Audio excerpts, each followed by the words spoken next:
to another episode of Tech Niger FM. Today, we are going to be exploring a topic that sits at the center of global innovation, AI in fintech. I know people are all about AI, but what are the pros and cons in the fintech industry, in the fintech space, and what it truly takes to build intelligent, secure, and inclusive financial system that works in the real world. Um, to unpack this, I'm joined by Emeka. We've been together for a while. Uh, he's a global engineering manager at Access, someone with deep understanding and experience in building and leading system at scale. Emeka, welcome to Tech Niger FM this evening. Yeah, thank you very much. Thanks for having me. I'm happy to be here. Yeah. Yeah. Um, Before we dive into it, the topic that we have for today is about AI in global fintech, how to build intelligent and secure financial system. But before we go into that fully, can you just take us back where it all started from you? Want to know about you. What was the first system you built? So let's just take it Great. away. This is something I don't get to talk about a lot. Okay. Well, yeah. For me, software development has always been something uh, I've been super interested in from a young age, even when I didn't know what software development was, because I'm always the kind of young kid who always wanted to understand how system works. When you are always breaking things and taking it apart and see how it works, and then um, I I started working in a cyber cafe where I then started having experience with computers, understanding them, teaching people about how computer works, and also even repairing computers at some point. And my professional career started when I got into college.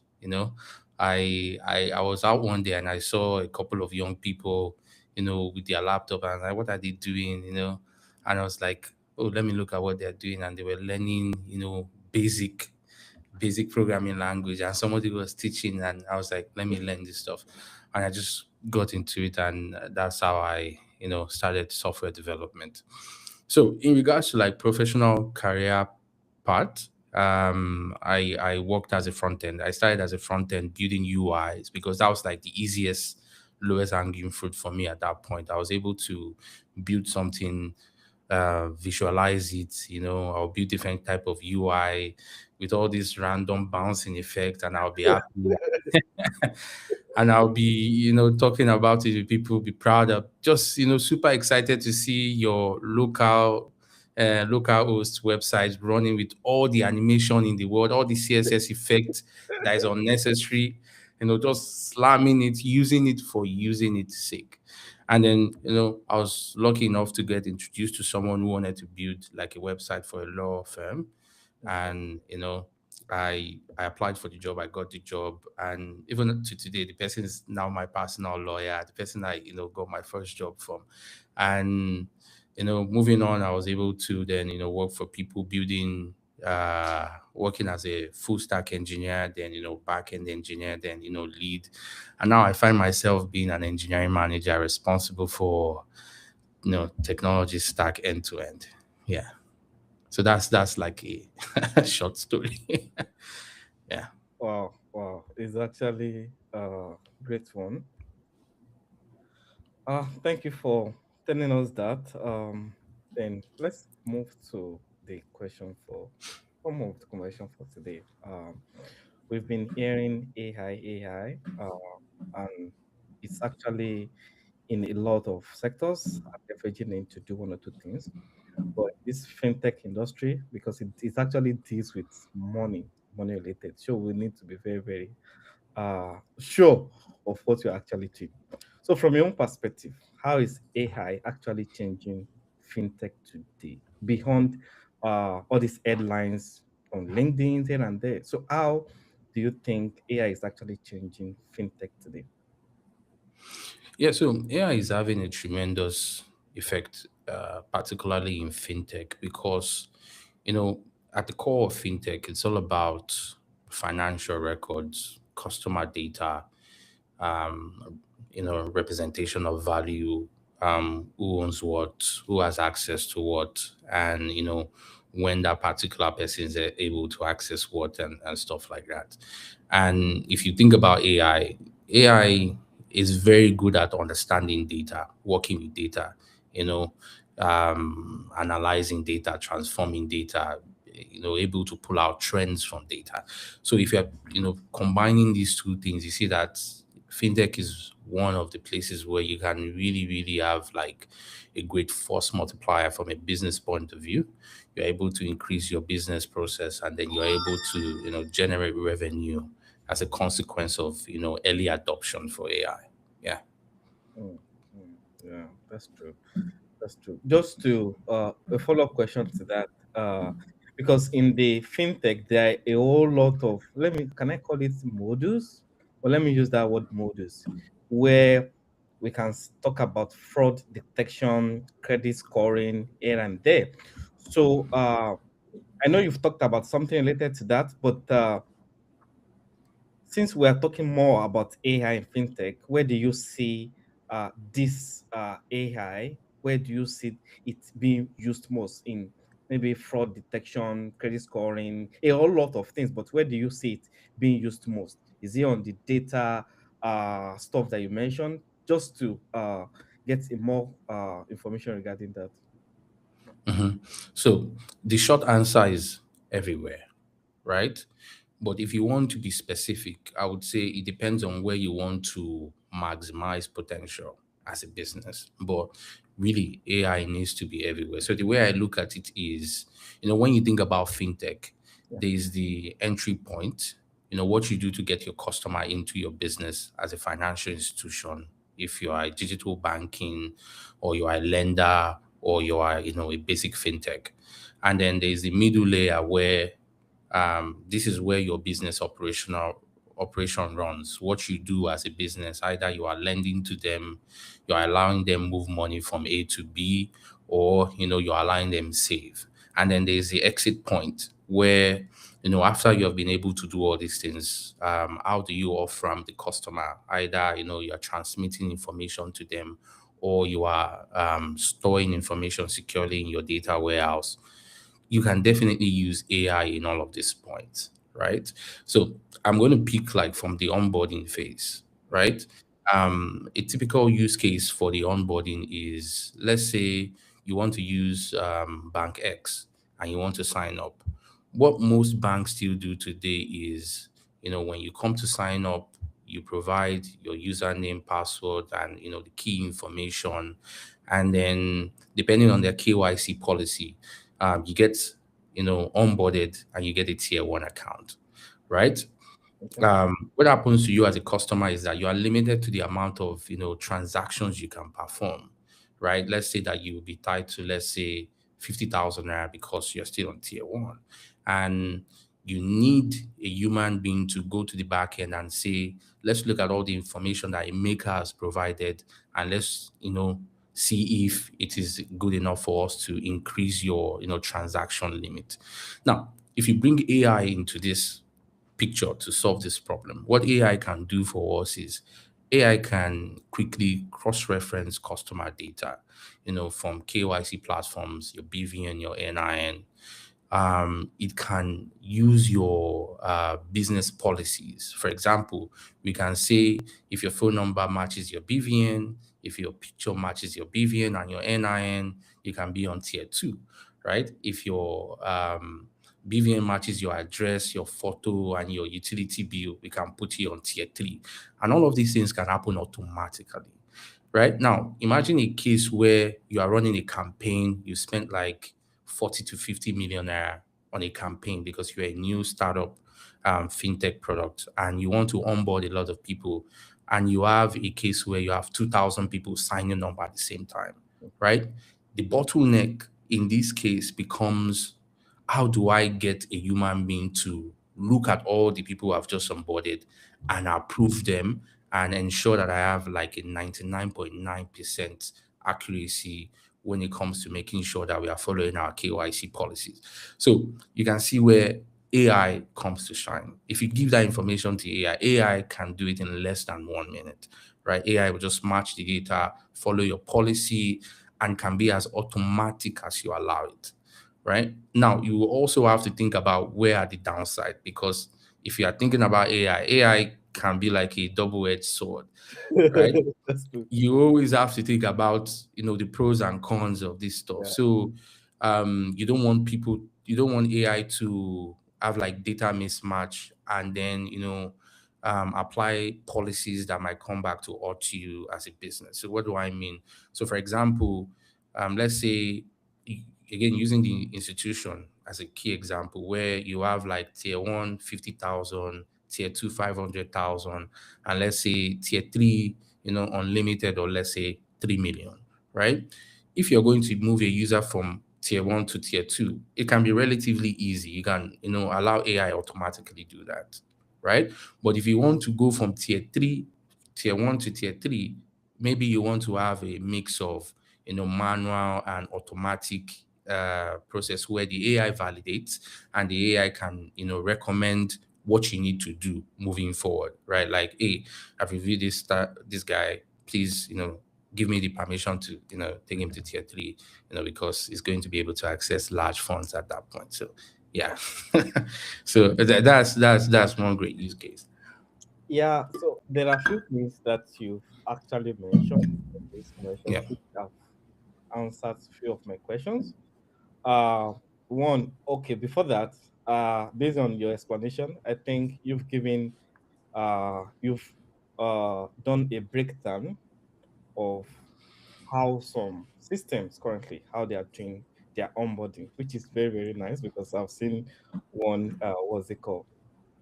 Requirement about a system, financial system, that is actually the same thing you explained that they want to do Mhm. from tier one.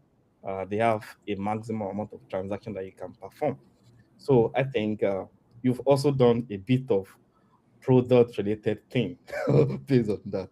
Yeah.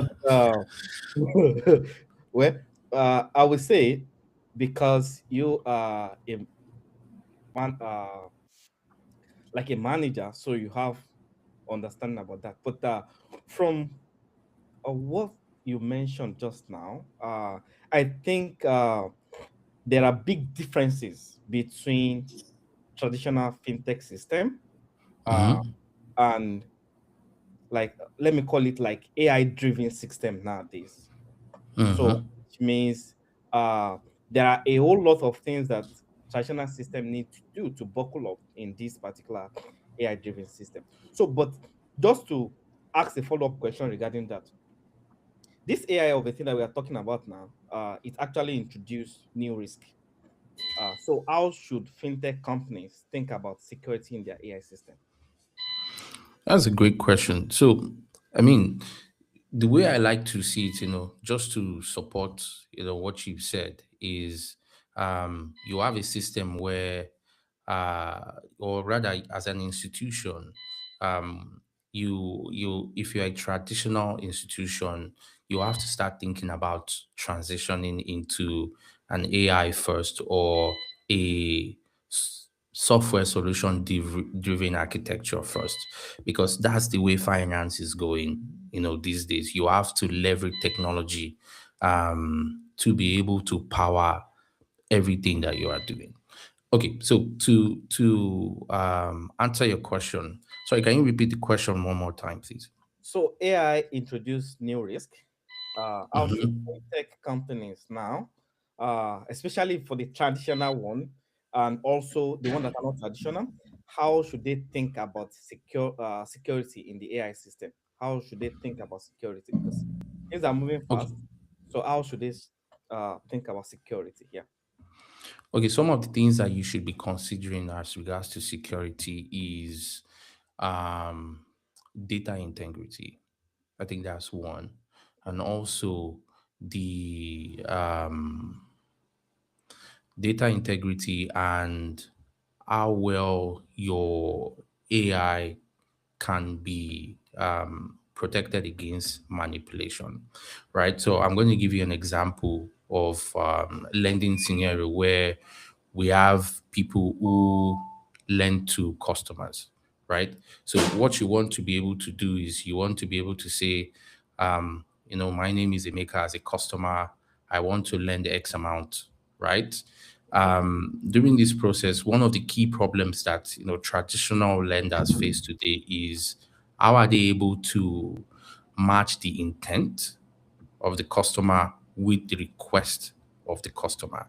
So what do I mean by that? So I'll paint a scenario. Let's say I want to take a loan and I want to take a loan of 1 million naira.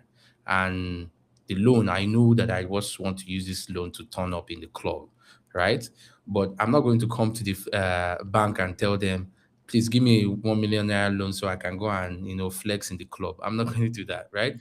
Instead, what I'm going to do is I'm going to lie on my application, right? And I'm going to misrepresent my financial records and my intent at the point of application. And what traditional system or banking or bankers do, or lenders rather, do now is that they manually go through this process on a case by case basis. If you want to use AI in this point, you need to be able to think about how can AI, match this financial record, cross match it with the intent, and then give you a comfortable enough recommendation, from a credit standpoint, right? And then the security factor there is how are you able to also ensure that you have a, I would like to use the word dynamic policy, where you are constantly updating your policy, you are constantly watching it, because people always stress test your system. They Yeah. always come, to always see how they can, combine attacks or combine application in the case of the loan to be able to see if they can get higher payouts or stuff like that. So you always have to ensure that you just don't deploy an AI system and just, give it static parameters. You have to give it dynamic parameters in the sense that it needs to be actively learning what are your business policies, what are the threats you are seeing from those business policies, and it needs to be updating the way it responds to each of the customer requests at every given point in time. So this is one of, we have multiple use cases, but Yeah. this is one of the areas where you have to really think through it. Yeah. Mm, that's true. Uh, for trust, because when you're building a system, uh, not even only AI based or AI powered system now, you need to build trust in inside the application. People, customer that want to use the application will be rest assured. We've heard about different cases of solutions here and there, especially in Nigeria, where you Hmm. put the money and after a few months, the company is gone. Your money is gone. Hmm. So building Yeah. trust is actually one of the key. Uh, so my question just go like this: that how do you build trust? Before AI, even building trust is still shaking. Now that we Hmm. now have AI, how do you build trust in AI decision? Because you mentioned something earlier on, that based on the data, then AI can give us like uh, percentage of maybe whatsoever they've submitted. They can grade them based on that. So how do we build trust uh, in AI decision? So that's a great question. And I would like to use another example because, again, like I said, in AI and fintech is like fish in the water. The possibility is just based on how far you can see the problem, right? Is you are limited by the types of problem you have to solve, how big you are, and what you face on a day-to-day basis. So let's look at in the context of fraud, where people, hackers will penetrate your bank account and they're able to then move, funds to a third party bank account and they exit through that case. And let's see how AI can help us. So a typical scenario is you got attacked. I don't think getting attacked um, is something you can avoid, right? Yeah. If you're a financial institution, you are online, you have an infrastructure, people will constantly, you know, try to always probe your system. You can always make it secure, but they are always going to be trying, and you have to be Yeah. always, it's a cat and rat Yeah. uh, You race. So they also do try, you that. patch it, they try, you patch it. But let's get to the point where there's an incident where they've gotten into your system and now they're able to access accounts and they're able to move money, right? Um, if we bring AI into the picture, or before I go to that example, let's even talk about what they do. So a typical scenario was I will attack the bank and I will get access to a particular account and then I'll move money from that account into a single source. Or I can even move the money into multiple sources depending on how I'm feeling that day, right? Now, the difficulty here from a traditional standpoint is it puts the organization in a position where they are reactive instead of being proactive. So what do I mean by being reactive versus proactive? Being reactive is first you either wait for the customer to report that they are getting erroneous bank transfers, or maybe your operational team are even able to spot that. That's usually not the case, by the way, right? And then they are able to report that, and then you start flagging, and then you start going to the corresponding bank where the money left, and then you're trying to PND the account so that they don't spend it. Now, all of these things can take between 5 to 10 hours to happen, Yeah. right? And the attackers will continue to move the money from point A to point B because they don't use one bank, right? They Yeah. can move from bank A to bank B, then bank C, then they keep moving, moving, moving, moving. You understand? Yeah. So it's difficult for you to stop them and catch them. Now, if you are adopting AI, this will now give you a better posture where you can be proactive. And what do I mean by being proactive? So imagine if you have like an AI agent that is part of your operational team, or an AI agent that watches your financial activity from a global standpoint. Like it's looking at everything, not just one account. It's looking at the entire financial activity that is going on and is able to identify trends. Like, for example, um, a customer, an account A is trying to transfer to an account B in the middle of the night, right? And we've never transacted before, right? And that same account is also trying to transact the same kind of amount because when they are attacking like that, they attack with specific amount. They'll try like 500K, 1 million, 10 Yeah. million, and they'll keep doing like that. So AI can analyze this pattern because if a human being also looks at the log of the attack, they will see that okay, this is how they were able to do it. Let's apply this type of log into our logic and present it to the AI so that the AI can learn from it. And then when the AI sees this, is able to flag the account. The AI can automatically PND the account, meaning that even if they are able to move the money from A to B, if your account is already PND, there's nothing you can do. Do you Yeah. understand? And this is the beauty of the AI system, right? This is the beauty of the AI system because at that point, the AI agent, the system, depending on how you deploy these things, they're already there watching day and night. They are not sleeping like your operational team. They are able to take action based on your predefined business logic, right? And they are able to take those action very fast. So in terms of downside, like I said, there's always downside to every policy. You want to make sure that your policy is strong enough that you are not PNing, legitimate transaction. There's always risk for that because, you might have somebody going to the club and spending a lot of money like, oh, like I said, I'd like going to the club. I want to buy bottles, right? So, and I'm doing that obviously in the middle of the night. So your AI needs to be able to say, okay, how do we know if this is, can be exempted from our rules? If it's a club, account, we can then, exempt them and stuff like that. So you always have to think through these things because if you are not thinking about it and you are giving the AI total leeway, then you can have backlash either from a customer satisfaction point of view, or from a policy standpoint. Yeah. So that those are some of the things that we need to think about constantly. Yeah. I think this particular conversation keep uh, thinking on my head, right? Because there are some ideas that you're actually talking about to our listeners uh, around the world. Uh, Emeka has already mentioned few things, which I believe traditional banks, um, not only traditional bank alone, even uh, all this fintech industry that are just coming on board. I think the AI agent that Emeka mentioned now is good thing for you to figure out and incorporate into your system because I believe that there was a time that one of the unicorn in Nigeria was attacked and Hmm. millions, billions was moved.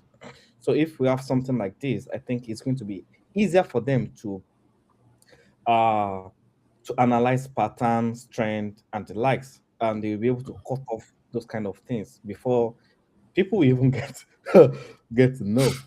So I Yeah. think it's one of the things that uh, not only in the fintech space, because when they move your data, uh, that data is gone. So Hmm. you just need to be aware. For example, it has nearly happened to me before, uh, and that's part of what my company normally does, right? But I've understand that particular pattern. It's not even about fintech, but like all these spam messages Hmm. just for us to be secure, right? Because we handle a lot of data. So they normally send those kind of email around 2 a.m., 3 a.m. And there was a time I just noticed that, and I have clicked those links before. After you click those links, they will just send you what's it called? Training.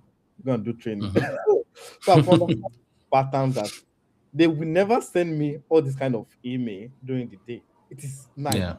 Anytime I saw this kind of email like that, Hmm. spam. Yeah. So And the title of the email is always very juicy, like something that you definitely want to click on. Yeah, there's always we always train people on that constantly, and we are always running tests to see the level of compliance from an organizational standpoint.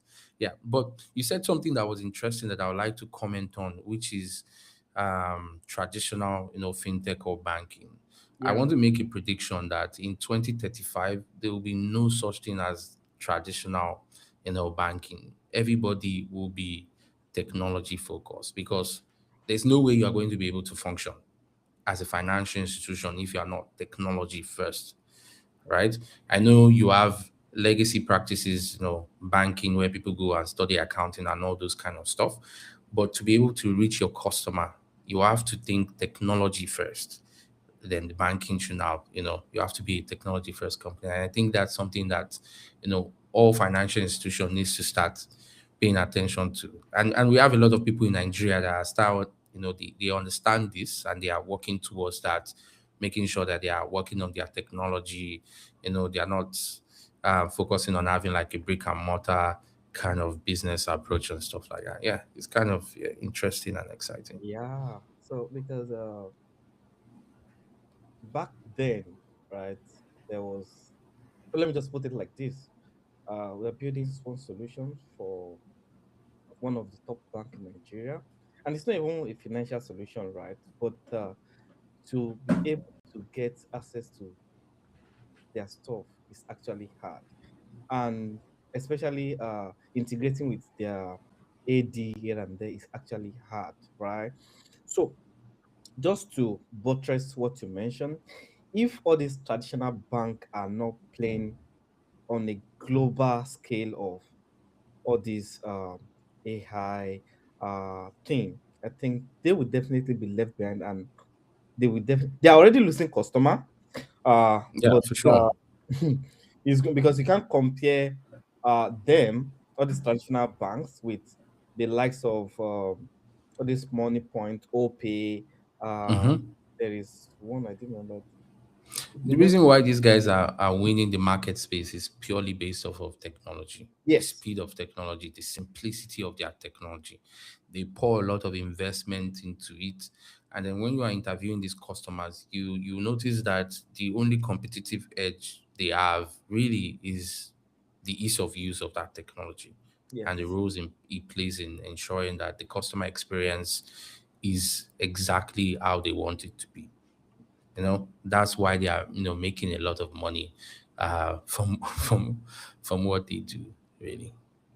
Yeah.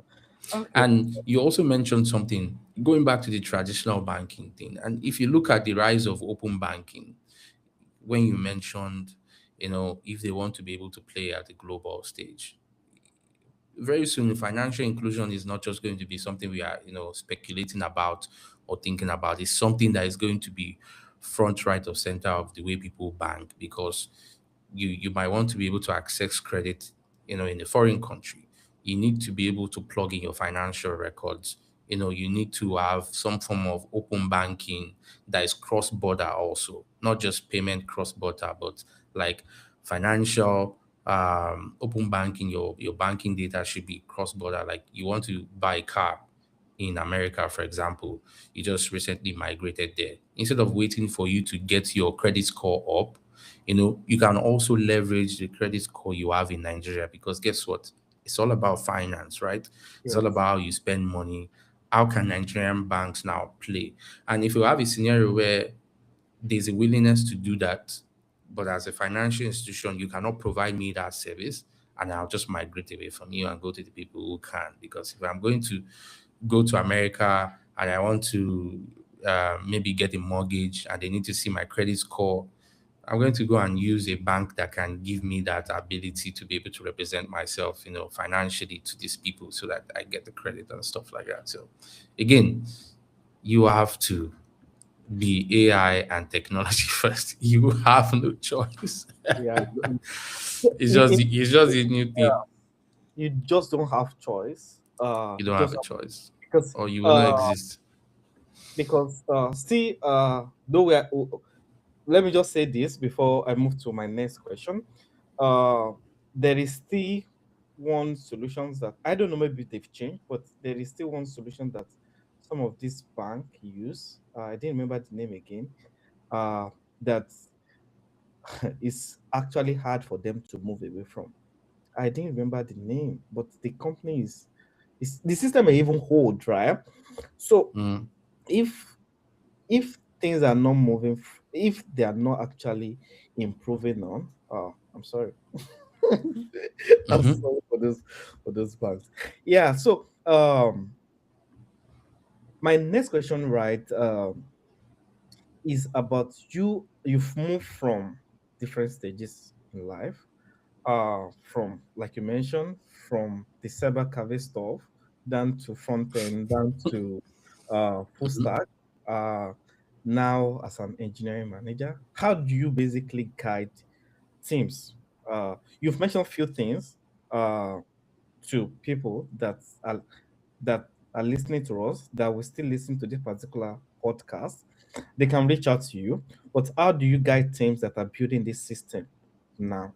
If you want to, I know where you're working is a global space, uh, and I'm sure you are currently you are going to be using AI for sure. So, but mm-hmm. if you want to guide teams that are building something like AI system, how are the things that, or what are the things that you're actually going to do regarding that? Mm-hmm. I think for me, it always starts by understanding what are the stakeholder requirements. Mm? So a stakeholder requirement can also, be the problem you are trying to solve for a particular industry, a particular reason. You have to always align with that key stakeholder requirement. This is what we want to be able to do from a business standpoint. We want to be able to um, increase revenue, have security, increase developer experience, increase stability.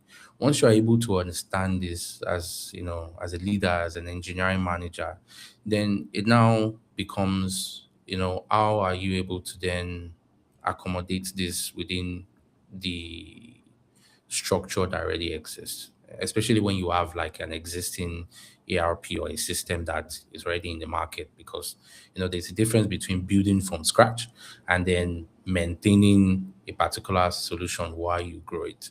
So for me, you always have to communicate requirements, flesh out requirements, and educate the team on the importance of why you are doing what you are doing. So this is a very big factor for me.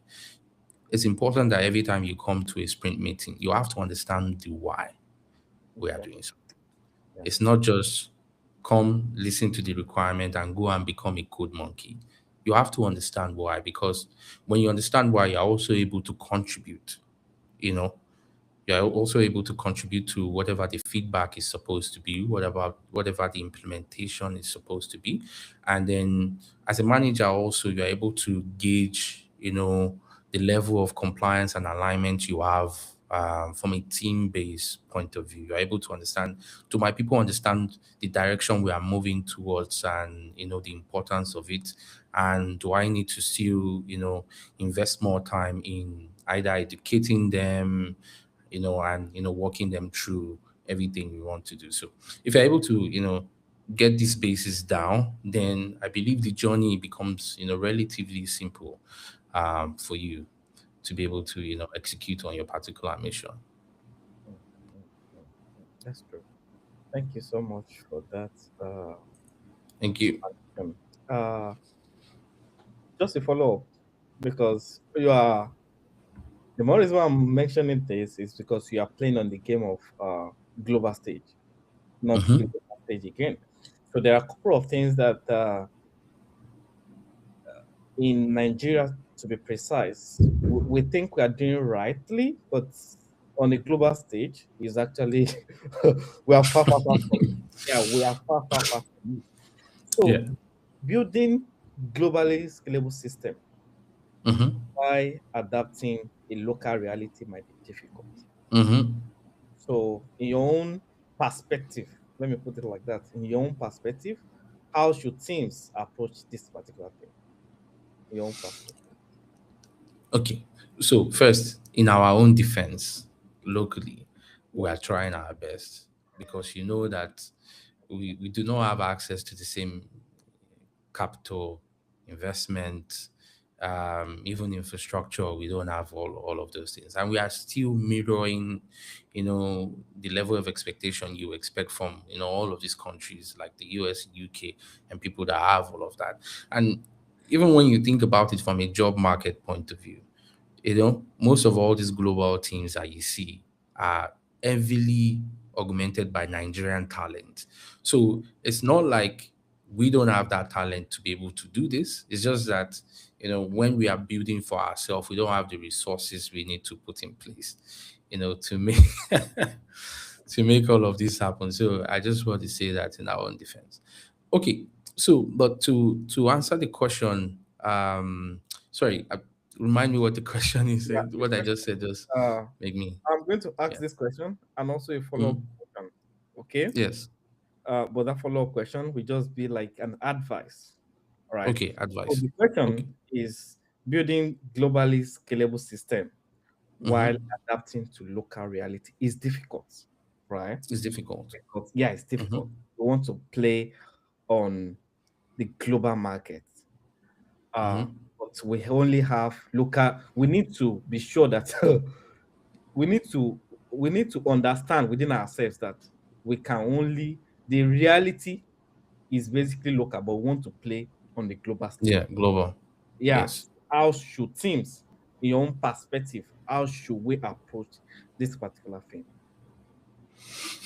Okay. I think the way I would advise anybody to approach this is, um, they say the problem in is in sales is what to sell, who to sell, and what to produce. I think, if I'm quoting that right. When Oh, you are God. building something that when you are building something that I'm not sure I got that right, but yeah, something like that. It's always like the three Y's or three C's. I'm not sure. So when you are building something in our market, chances are it's quite different from a product market fit point of view, from a user base point of view. And then if you're trying to then take that, solution for like the global audience, you then need to understand how you can translate that, um, uh, properly for that particular market. And I'll take something like Netflix, for example, right? If you are building something for Netflix and you want to make it global, right? You first of all have to think about the user base. Who is going to pay for this, right?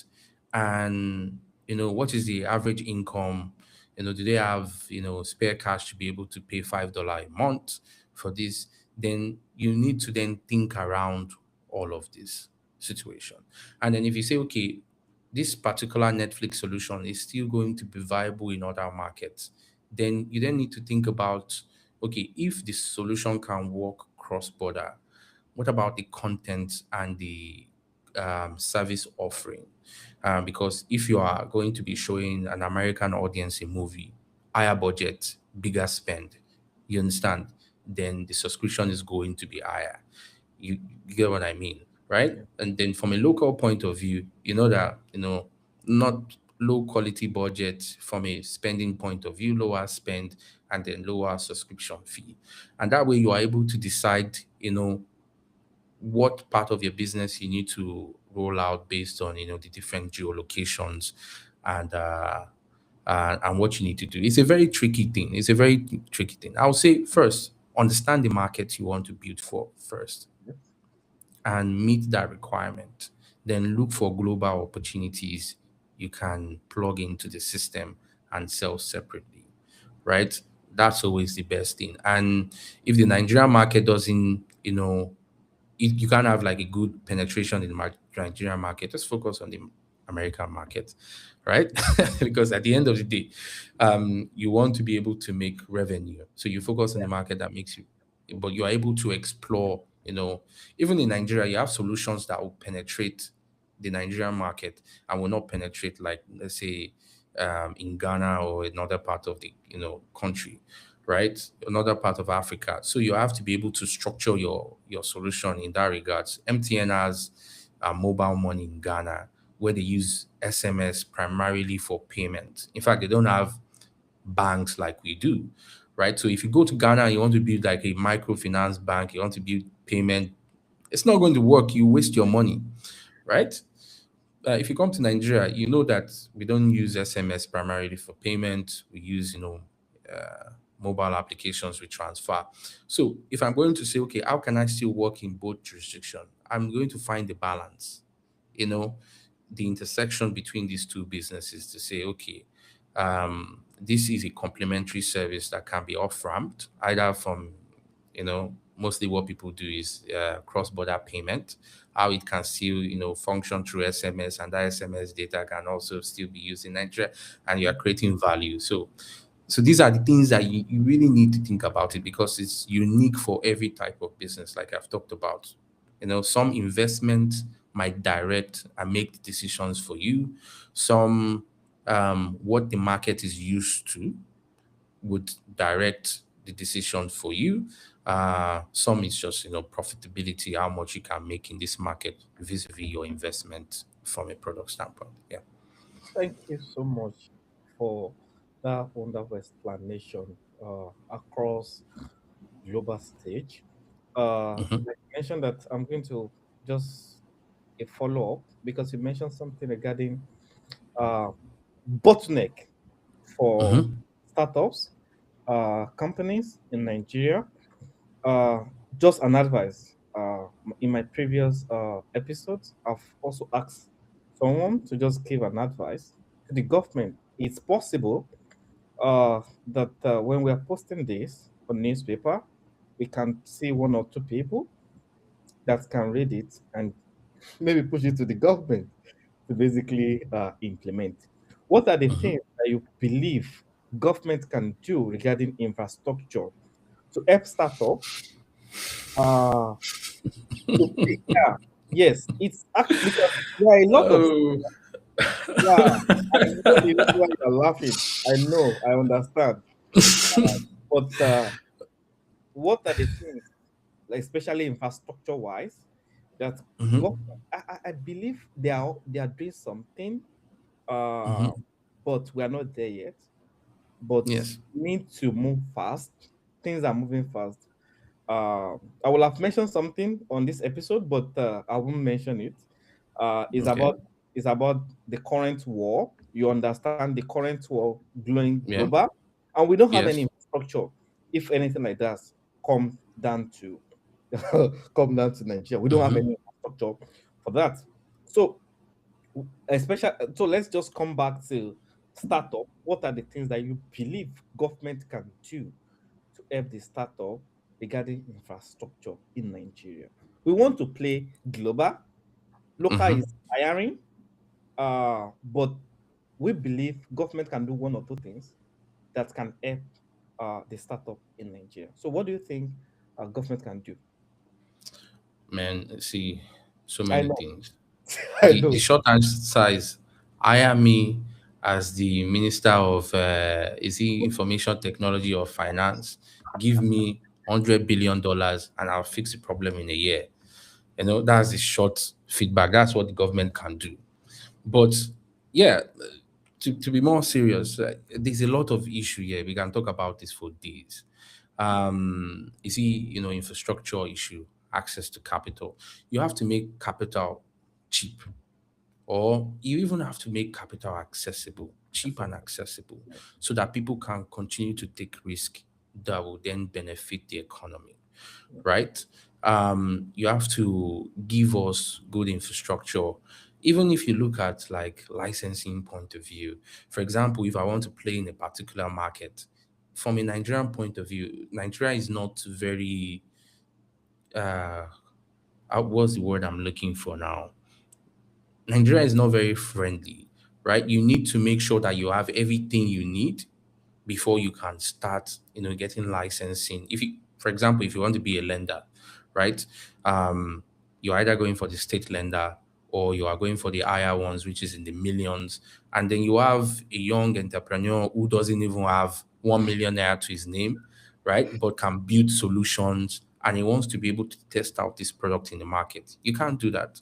My own recommendation in this regard is imagine a case where we have government programs where startup can join and you don't have to worry about uh, licensing. You don't have to worry about some of all these key business documentations that takes your time. Focus on building the business and the government will partner with you for a certain period of time. So what do I mean? Imagine if I'm building a lending application. Yes, licensing is important. There are a lot of, guardrails and things that you put in place to ensure that there's no fraud on and whatnot, all those kind of things. But if you're partnering with the government and the government is backing you for your particular experiment on your startup, right? The government is playing a role in your growth. What I need to focus on at that point is just making sure that my solution works and Yeah. I break through a particular threshold. And then when I break through a particular threshold, the government already knows. For example, okay, we're going to support you on your app, let you build whatever you want to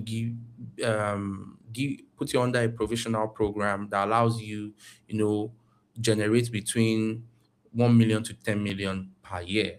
And then, we are going to be reviewing and watching everything you are doing. And once you cross to 50 million, then you can now be required to do things the right way. See, doing this alone, will you will see explosion in a lot of product competition in the market, like a lot of nice, good innovation is going to come out because this is one of the big problems that we have.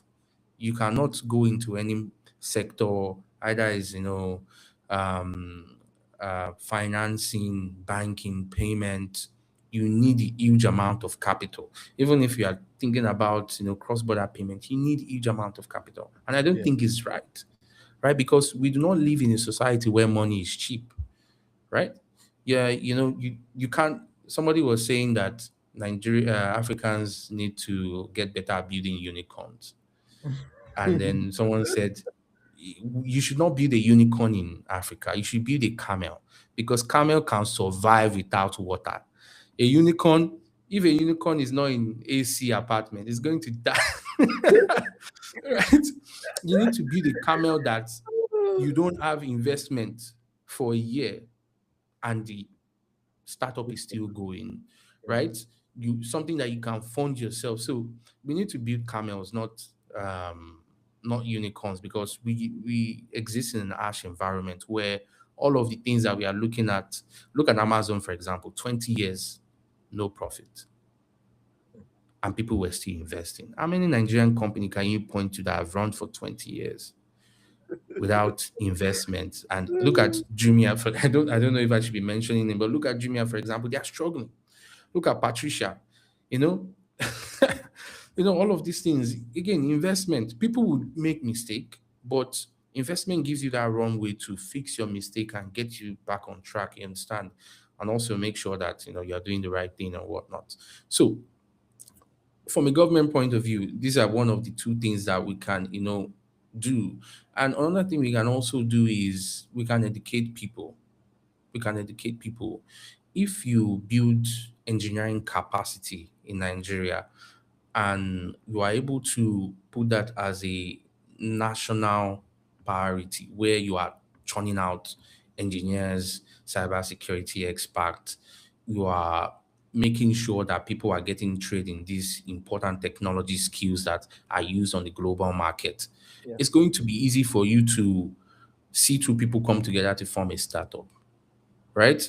It's going to be easy for you to you see. This is one of the things that you like. I like about the Israelis, right? When you join the military, you either go into active, roles, or you join their, tech part, and then you see a lot of the people who went through that program. They are like CEOs, like Wix was built like by an Israeli. If you see most of all the, VPN technology, all those experience they have, and when people leave they are able to go and start creating billion-dollar companies. Yeah. And the final thing the government can do for us, and I think maybe I mentioned this earlier, is to give us access to investment. Let's have money. And I know Nigeria again is a very rigid place, like I've said. I'm not saying transfer 1 million naira or 50 million naira to my bank account. Even if you're not giving me the money in cold cash, give me grants. Yeah. You know, you see what they do in America, where America will subsidize EV. If you are in electric vehicle, you don't pay particular. We need to have stuff like that in Nigeria, where even if we're not getting like cold cash or money in our bank account, we have grants where we can, use to access the technology that we need, so that we are able to run this stuff, and pay people, because ultimately we are going to be generating value, and that Yes. value is going to directly benefit the economy and also grow the economy. There's Yeah. huge potential in fintech, and we building products that can serve the global economy. We don't even necessarily need to build product for ourselves to use. We just need to study a market, US market, the UK, Canada, build the technology here, serve that audience, and then the difference in that can, give us a lot of. Imagine if you hire somebody in the US, you're paying 4,000 a month, and then that same solution, you're paying 1,000. I want to believe that it's still going to be relatively a good thing for anybody earning that type of amount, especially when you are entry level engineer or you are mid level engineer. It's going to, encourage you to want to do more and also help the economy. So this is part of my advice, in a nutshell for the government. Thank you. You've Yeah, actually mentioned a lot of things. yeah. Put some of these things as part of the news that we're going to post on newspaper. Hopefully, we can hear good news from what you've Hmm. mentioned. I believe Yeah. uh, uh, I think you've actually hit the nail, right? So let's hope for the best. Uh, our time is almost done. Uh, Okay. before we round up, looking at your journey, right? Because you mentioned a lot of things. What has shaped your approach to building system at scale? Before we call it a wrap for the episode, looking at your journey, what has shaped your approach to building system at scale? Hmm. I'll be honest with you. There are two factors that drive me majorly. One is I want to make a lot of money, Yeah. right? And then the Lately, second thing is I like to play God. So when I talk about playing God is I like to think about problems and I want to be able to solve them to the best of my ability, even surpassing my ability. So I can think about any space, like fintech, for example, and identify a particular problem and say, how do you solve this problem? Why do we continue to have this problem? Think about what these guys in Paystack did. You know, it was very difficult. I'm not sure if you understand how difficult it was for you to get payment. If you want to pay for any single thing, you have to go to the bank to queue. That was like a life invention, is a life-saving invention. yeah, Being able to sit down and think about a solution to a problem that can touch people's life. Money aside, the fact that you wake up every day and businesses are running on your own solution is something that gives me joy, right? That reach, that impact gives me joy, and that's why what I mean by playing God, because it's like I think about something and I can do it. yeah. That's the closest you can do to playing God. And being a software developer is the closest thing you can to having superpowers. Because imagine building a robot that can fly, drones that can Yeah, do different things. Nothing you can't do. The question is the technology mature enough? And do you understand the problem enough to yeah. be able to build for it? So if those two things align in your lifetime, you are definitely going to be able to do that, right? So this is my own that's my own drive. That's my drive. That's what keeps me going. That's what makes me put a lot of time and emphasis in understanding different type of problems, because if you want to play God, you cannot just know one thing. You have to be able to understand multiple things. Yeah. Your experience must cut across, fintech, healthcare, Different sectors. lending, and stuff like that. Different Yeah. sectors. Yeah. Thank you so much. One last thing for engineers, Hmm. listeners all around the world. I just want you to, maybe in one sentence or two, one thing that we can use to close this conversation, that our listeners can key into regarding this particular topic that you've explained in depth today. Just one last thing, then we can call it a wrap from you. Let me think. Just So, a one word quote, correct? yeah. I would say, especially because of the last part we've talked about, I would say um, be aggressive in your belief, Mm. right? Especially if you're a Nigerian founder, be aggressive in your belief, because um, you might be wrong, you might be right. And even if you are wrong, right, it will be a learning experience for you to apply in your new endeavors, right? And if you are right, there's going to be a lot of potential, like market potential, that you are going to reap for. And the more weird your idea is, the more rigid you should be about it, because it means nobody is thinking about it, because either they think it's stupid or not, viable. But there's going to be immense potential for you to benefit from understanding and seeing it through. Yeah. Thank you so much, Emeka, for this wonderful conversation. It has been And thank you for having insightful. me. Uh, it has been insightful, very grounded. I was able to even uh, understand quite numbers of things from you today. Thank you for sharing your experience and perspective with us today. To all our listeners, uh, I believe you will have picked one or two things valuable from this particular conversation. Make sure you follow us on TechNigeria FM. We are almost on every platform: LinkedIn, Facebook, Twitter, YouTube, and the likes. Uh, until next time, keep building aggressively, like Emeka mentioned. I will use Yeah. that word. Keep building aggressively. I believe your investment is around the corner if you're a Nigerian founder. your investment around the corner, but just keep building, believe in the idea, and I believe soon you have that investment. Mhm. Thank you so much, everyone, for this wonderful episode. Until next time, keep building. Thank you, guys. Bye, Thank you. everyone. All right, bye.